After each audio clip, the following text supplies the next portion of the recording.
उसने बिहार के लोगों को क्या गाली दिया उस दिन भाषण में, आप पत्रकारों ने भी शायद नहीं गौर किया होगा। क्या कहा? बिहारी की तरह तुम पीछे तो नहीं हट जाओगे। पूरे बिहार की अस्मिता का इन्होंने मजाक उड़ाया। बिहारी डरपोक है। बिहारी क्या डरपोक, मैं वही जानना चाह रहा हूं। बिहार रेजिमेंट, मैं देश की राजनीति का कोई एक कार्यक्रम मुझे बताइए जहां पार्टी लॉन्च हो रही हो और वहां पर भीड़ दिखाने के लिए कुर्सियां लगाई गई हों। जब आप हजारों की संख्या में कुर्सियां लगाते हैं तो ये बहुत क्लियर हो जाता है, हर पॉलिटिकल पंडित जानता है कि इसके पास आदमी नहीं है। क्या आपने हाथ उठवा करके वहां जो 10,000, 20,000, 30,000 जनता थी, पूछा? क्या आपने हाथ उठवा करके उनसे पूछा कि भाई इनको कार्यकारी अध्यक्ष नियुक्त किया जाए? फिर कार्यकारी अध्यक्ष क्यों? तो ठीक, आप उसी तरह से बात कर रहे हैं जैसे केजरीवाल जी कहते बिना वेतन का मैं काम करूंगा, और उन्होंने अपने टॉयलेट की सीट भी सोने का बनवा रखा था। कि कहीं न कहीं इन्होंने दो वादा जरूर कंपनियों से किया होगा। पहला शराब कंपनियों से कि आपकी कंपनियों को हम यहाँ धंधा करने देंगे, उसके बदले में आप मुझे चंदा दीजिए, जो भी दीजिए। दूसरा, कारपोरेट कंपनियों को इन्होंने जरूर ये वादा किया है कि बिहार के अंदर कुछ नहीं है तो कम से कम जमीनें तो आपको हम जरूर दें। तो मुझे नहीं लगता है कि इतनी सारी चीज़ों के बाद अब इस व्यक्ति का कुछ खुलना बाकी रह गया है। 2 करोड़ तो कहीं आया नहीं। मुझे लगता है कि 20-25 हज़ार, अगर मैं कुर्सियों के हिसाब से गिनूं तो 20-25 हज़ार से ज़्यादा की तो कोई स्थिति नहीं। 30,000 के आसपास भीड़, ऐसा आकलन किया जा रहा है। नमस्कार, द इंडिया टॉप देख रहे हैं। मैं हूं आपके साथ बिरजू सिंह। पीके यानी प्रशांत किशोर ने अपनी पार्टी बना ली, जन सुराज। पार्टी लॉन्च हो गया और उस वक्त प्रशांत किशोर ने दावा किया कि 25 में हमारी सरकार बनाएगी। उन्होंने अपना एजेंडा भी साफ तौर पर लोगों के सामने रख दिया है। अब सवाल है कि एनडीए का क्या होगा, क्योंकि प्रशांत किशोर जो दावे कर रहे हैं उनका तर्क है कि भाई जब पश्चिम बंगाल में ममता बनर्जी, दिल्ली में अरविंद केजरीवाल और देश में प्रधानमंत्री नरेंद्र मोदी को बना सकते हैं, तो फिर बिहार में प्रशांत किशोर की सरकार क्यों नहीं बन सकती है। मेरे साथ एनडीए के सहयोगी उपेंद्र कुशवाहा की पार्टी के प्रदेश प्रवक्ता राहुल जी हैं। प्रशांत किशोर की एंट्री तो हो ही थी, अब पार्टी भी आ गई है, तो मानते हैं कि भाई एक बड़ी चुनौती एनडीए के सामने है। न सिर्फ आरजेडी इंडिया गठबंधन बल्कि प्रशांत किशोर का जनसुराज भी है। देखिए, मुझे नहीं लगता है कि एनडीए के लिए प्रशांत किशोर जी कोई चुनौती है। प्रशांत किशोर की चुनौती खुद प्रशांत किशोर हैं। 2 बातें बहुत क्लियर रखनी चाहिए। पहली बात कि उन्होंने अलग अलग विचारधारा के साथ काम किया है। किस विचारधारा को वो सर्वश्रेष्ठ मानते हैं, ये अभी तक जो सामने चीज़ें आई हैं वो अगर आप देखेंगे तो आप समझ जाएंगे कि प्रशांत किशोर की क्या चुनौती है। दूसरी बात कि उन्होंने, आपको याद होगा कि बहुत पहले, कुछ महीने पहले उन्होंने कहा था कि गांधी मैदान में हम कई लाख लोगों को जुटा करके हम कार्यक्रम करेंगे और आगाज करेंगे। 2 करोड़ लोग पहले दिन हमारी पार्टी के सदस्य होंगे। कई बार उन्होंने कहा 2 करोड़, याद रखना चाहिए। तो मैं इन दोनों पहलू पर मैं कहता हूं कि प्रशांत किशोर को इसी 2 पैमाने पर जो उन्होंने कहा उस पर आप उनको कस लीजिए। आप पूछिए कि वो कहाँ है, कहाँ है। मैं बताता हूँ, इस देश के अंदर पहली बार, इस दुनिया के अंदर पहली बार गांधी जयंती पर जिन्होंने हमेशा शराबबंदी के खिलाफ आंदोलन किया, जब मुंबई प्रोविंस, बॉम्बे प्रोविंस में जब सरकार बनी थी, तब वहाँ शिक्षा को लेकर के जब हुआ कि फंड नहीं है, पैसा कहाँ से आएगा, तो कुछ लोगों ने कहा कि भाई शराबबंदी, शराब पर हम टैक्स लगाएंगे, उससे बच्चों को पढ़ाएंगे। महात्मा गांधी जी ने इसका काफ़ी विरोध किया था। ये दुर्भाग्य है इस देश की राजनीति का। प्रशांत किशोर जी जिस मॉडल को मानते हैं उस मॉडल में गांधी जी की तस्वीर लगा करके उनका मरसिया उसी दिन उन्होंने पढ़ दिया, उनके मंच पर खड़े होकर के कि शराबबंदी से हम शिक्षा सुधार करेंगे। शराबबंदी खोलना और शिक्षा सुधार करना 2 अलग अलग विषय है, ये चीज़ें तो हैं। दूसरी बात कि उन्होंने कहा 2 करोड़ सदस्य। मैं देश की राजनीति का कोई एक कार्यक्रम मुझे बताइए जहां पार्टी लॉन्च हो रही हो और वहां पर भीड़ दिखाने के लिए कुर्सियां लगाई गई हों। जब आप हजारों की संख्या में कुर्सियां लगाते हैं तो ये बहुत क्लियर हो जाता है, हर पॉलिटिकल पंडित जानता है कि इसके पास आदमी नहीं है। कुर्सी मतलब आदमी नहीं, कुर्सी का मतलब आदमी नहीं है, क्योंकि एक कुर्सी का मतलब है कि आप बहुत ज़्यादा गैप हो जाता है, 4-5 लोगों की जगह कुछ। बिल्कुल। तो आपके पास जब दिखाने के लिए कुछ नहीं होता है तो आप कुर्सियां लगा देते हैं। मैं हमेशा कहता हूं, और कोई भी पॉलिटिकल पंडित से आप पूछ लीजिए, जो भी पॉलिटिकल सर्किल के हैं, किसी भी पार्टी की रैली तभी सफल मानी जाती है जब मैदान भर गया हो, उसके अंदर उत्साह हो। लेकिन जब आप कुर्सी लगा दें तब आप समझिए कि आपका कार्यक्रम असफल है। मंच पर तो था कि दूसरी 5,000 बात उन्होंने कहा 5,000 लोग नहीं थे, आपको भी पता है कि 5,000 लोग नहीं थे, ठीक है। अब मैं आता हूं पहली वाली बात पर। एक पॉलिटिकल पार्टी का गठन होता है, बहुत मैं मार्के वाली बात में कह रहा हूं। कोई भी पार्टी जब किसी को मेंबर बनाती है, सक्रिय सदस्य बनाती है, तो उसमें वो लिखती है कि आप धर्मनिरपेक्षता के साथ काम करेंगे, आप मादक पदार्थों का सेवन नहीं करेंगे, आप वयस्क होंगे, एक उम्र 18 साल की सीमा या इस तरह की सीमा होती है कि भाई इससे आप ऊपर हैं, आप किसी तरह से गैर कानूनी कार्यों में शामिल नहीं होंगे।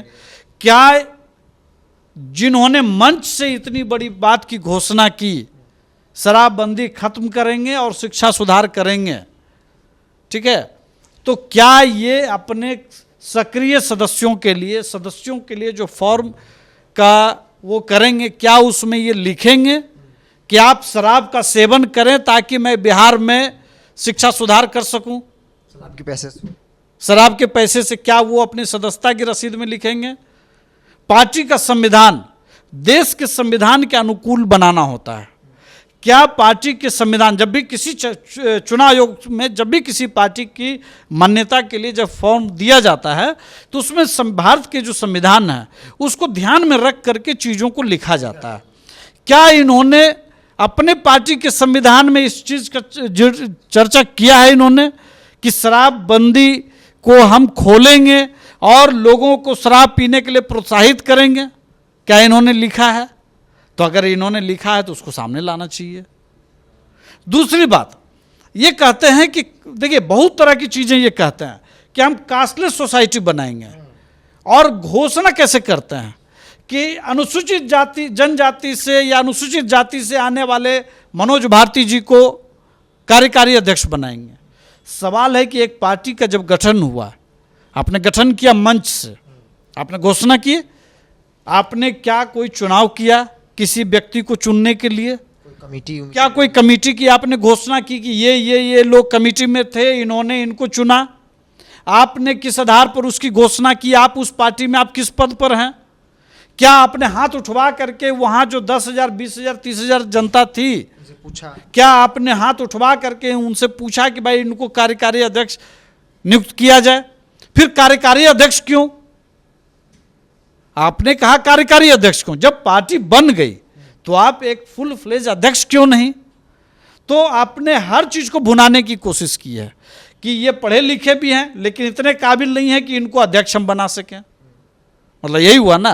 पढ़े लिखे तो विद्वान आदमी है, वो विद्वान आदमी है तब भी कार्यकारी, ठीक है, तब भी कार्यकारी, फुल फ्लेज अध्यक्ष क्यों नहीं? और फिर उनकी खुद की भूमिका किस रूप में है उस पार्टी के अंदर, ये उन्होंने नहीं बताया। तो इसका मतलब है कि वो एक प्रॉक्सी संगठन पर्दे के पीछे से चलाएंगे और पूरा नियंत्रण रखेंगे। और जिस अध्यक्ष को पहली पंक्ति में ही कहना पड़ा हो कार्यकारी को कि मैं बहुत सीमित काल के लिए हूं, इसका मतलब यह है कि परफॉर्मेंस मुद्दा नहीं है। एक अध्यक्ष के तौर पर उस व्यक्ति की क्या परफॉर्मेंस होगा, पार्टी के लिए वो कितने कारगर होंगे, ये कोई मुद्दा नहीं है उस पार्टी के लिए, ठीक है। ये दूसरी बात। तीसरी बात, आपने कहा कि हम अपने पार्टी के संविधान में राइट टू रिकॉल लेकर के आएंगे। क्या भारतीय संविधान के किसी भी धारा में, अनुच्छेद में राइट टू रिकॉल है? और अगर नहीं है तो क्या आपकी पार्टी को यह अधिकार होगा कानूनी तौर पर कि एक चुने गए विधायक या एक चुने गए सांसद को आप रिकॉल कैसे करेंगे? इसका मतलब है फिर आप धूल झोंक रहे हैं। तो ठीक, आप उसी तरह से बात कर रहे हैं जैसे केजरीवाल जी कहते बिना वेतन का मैं काम करूंगा, और उन्होंने अपने टॉयलेट की सीट भी सोने का बनवा रखा था। का इंटीरियर था उनके घर में, करोड़ों का इंटीरियर था। तो आज की तारीख में सपने बेचने वाले नेताओं की कमी नहीं है। मतलब आप मानते हैं कि भाई ये बिहार के केजरीवाल जैसा फ्रॉड लीडर जो शराबबंदी करने की जगह पे शराब को प्रमोट किया और पूरा मंत्रिमंडल शराब के लिए जेल में है, ये बहुत साबित हो चुका है, चीजें सामने है। कि एक मॉडल उन्होंने अपनाया कि शराब की कंपनियों से पैसा लो और गोवा का चुनाव लड़ो, पंजाब का चुनाव लड़ो, अलग अलग राज्यों का चुनाव लड़ो। तो निश्चित तौर पर जिस तरह का खर्च यहाँ जन स्वराज पार्टी कर रही है उससे बहुत स्पष्ट है कि कहीं न कहीं इन्होंने दो वादा जरूर कंपनियों से किया होगा। पहला शराब कंपनियों से कि आपकी कंपनियों को हम यहाँ धंधा करने देंगे, उसके बदले में आप मुझे चंदा दीजिए, जो भी दीजिए। दूसरा, कारपोरेट कंपनियों को इन्होंने जरूर ये वादा किया है कि बिहार के अंदर कुछ नहीं है तो कम से कम जमीनें तो आपको हम जरूर दे देंगे। और बहुत संभव है कि जिन कारपोरेट कंपनियों से इनको मदद मिल रही हो उनके ये लगातार संपर्क में हैं और इनको जमीन देने का वादा इन्होंने जरूर किया होगा। आपने कहा कि भाई केजरीवाल की नीति पर ये काम कर रहे हैं। चौथी बात, मैं बहुत स्पष्ट हूं, बहुत चीज़ों के लिए मैं देखिए, मैं इस देश की राजनीति में केजरीवाल का उदय फ्रॉड पॉलिटिक्स का उदय था। नंगे तरीके से कोई राजनीति की जाती है, ये केजरीवाल जी ने सिखाया। लालू जी भी जेल गए, हेमंत सोरेन भी जेल गए और 10 लोग जेल गए। पॉलिटिक्स की मैं बात कर रहा हूँ। उन्होंने अपने पद से इस्तीफा दिया, संविधान का मान रखा। वो बेदाग होंगे, दागदार होंगे, ये कानून तय करेगा, लेकिन उन्होंने इस्तीफा दिया। बीजेपी में एक अध्यक्ष पर आरोप लग गया था कि उन्होंने कुछ पैसे लिए, उन्होंने पार्टी का अध्यक्ष पद छोड़ा। लेकिन केजरीवाल जैसा फ्रॉड पॉलिटिक्स करने वाला व्यक्ति अपराधी साबित होगा नहीं होगा ये बात का विषय है, लेकिन इतना भी संयम उन्होंने नहीं बरता और वो जेल में रहे तो मुख्यमंत्री बने रहे। मुख्यमंत्री जेल में रहा, बिल्कुल मुख्यमंत्री बने रहे। उसी तरह से बिहार की पॉलिटिक्स में जो एक नया आया है, उसने बिहार के लोगों को क्या गाली दिया उस दिन भाषण में, आप पत्रकारों ने भी शायद नहीं गौर किया होगा। क्या कहा? बिहारी की तरह तुम पीछे तो नहीं हट जाओगे। पूरे बिहार की अस्मिता का इन्होंने मजाक उड़ाया। बिहारी डरपोक है। बिहारी क्या डरपोक, मैं वही जानना चाह रहा हूं। बिहार रेजिमेंट कितना शौर्य का परिचय देता है। बिहार के आईएएस आईपीएस अगर पेट में खाने का अनाज नहीं हो तो वो कलकत्ता से लेकर के श्रीनगर से लेकर के कन्याकुमारी तक पूरे देश के इंफ्रास्ट्रक्चर में क्या योगदान है बिहारियों का। कन्याकुमारी से लेकर के गांधीनगर गुजरात तक, आप नॉर्थ ईस्ट में चले जाइए तो मणिपुर तक, लॉ एंड ऑर्डर सुधारने से लेकर के, प्रशासनिक भूमिका से लेकर के, मेडिकल के क्षेत्र में, विज्ञान के क्षेत्र में, शिक्षकों की सूची में, इंफ्रास्ट्रक्चर डेवलपमेंट की सूची में, कारपोरेट जगत में, आईटी सेक्टर में बिहारियों का दबदबा है। और इन्होंने क्या कहा, बिहारी की तरह तुम पीछे तो नहीं हट जाओगे। इसका मतलब ये राज ठाकरे की तरह बिहारियों को गाली दे रहे हैं कि वही बिहारी मेरे साथ, वही बिहार के लोग मेरे साथ अच्छे हैं जो मेरे साथ खड़े हैं, मेरे झूठ के साथ खड़े हैं। जो गांधी का अपमान कर रहा हूं मैं उसके साथ खड़ा जो है, बाकी जो लोग भी खिलाफ है उसको वही शब्दों के साथ आलोचना या कहिए कि अपमानित करने का काम कर रहे हैं जिन शब्दों से राज ठाकरे या दूसरे प्रदेशों में दूसरे नेता करते रहे। तो मुझे नहीं लगता है कि इतनी सारी चीज़ों के बाद अब इस व्यक्ति का कुछ खुलना बाकी रह गया है। 2 करोड़ तो कहीं आया नहीं, मुझे लगता है कि 20-25 हज़ार, अगर मैं कुर्सियों के हिसाब से गिनूं तो 20-25 हज़ार से ज़्यादा की तो कोई स्थिति नहीं। 20,000 के आसपास भीड़, ऐसा आकलन किया जा रहा है। लेकिन पहले दिन 2 करोड़ का वादा था और दुर्भाग्य है बिहार की शिक्षा में कितना सुधार होगा, वो कितना करेंगे मुझे नहीं मालूम, लेकिन उन्होंने एक चीज़ तो तय कर लिया है कि अपने बिहार के लोगों को कैसे मादक पदार्थों का सेवन करने के लिए सिखाना है, ये उन्होंने तो मंच से बताया। चलिए, प्रशांत किशोर पर चर्चा हो गई। एक सवाल जो अंतिम सवाल होगा कि भाई एनडीए के अंदर क्या चल रहा है। चर्चा है कि भाई नीतीश कुमार अब भाजपा और एनडीए से रिश्ता नाता तोड़ने वाले हैं और फिर से वो एक पुराने मित्र लालू प्रसाद यादव के साथ जाने की तैयारी में है। तो लगता है कि भाई ऐसी कुछ चर्चा हो रही है। और ये आप लोग, आज शनिवार है, बढ़िया खिचड़ी खाने का दिन है, लेकिन राजनीति में ऐसी खिचड़ी मत पकाइए। पक रही है सर, पक रही है। देखिए, खिचड़ी खाइए, उसके साथ 5 यार दही पापड़ घी अचार ये सब खाइए, ठीक है।